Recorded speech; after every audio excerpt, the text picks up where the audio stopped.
Los dioses se enojan y no comprendo la razón, pero los efectos de su enojo yo los noto en mi interior. No me hablan claramente, pero lo siento en mi mente. Algo tratan de decir sobre mi propio existir. Los dioses se enojan y no comprendo la razón.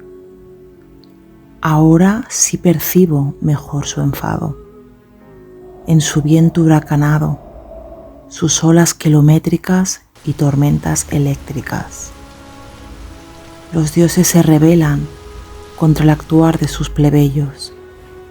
Plebeya de ellos soy, pues su grandeza les dota de fuerza, pues no son más que la pura naturaleza.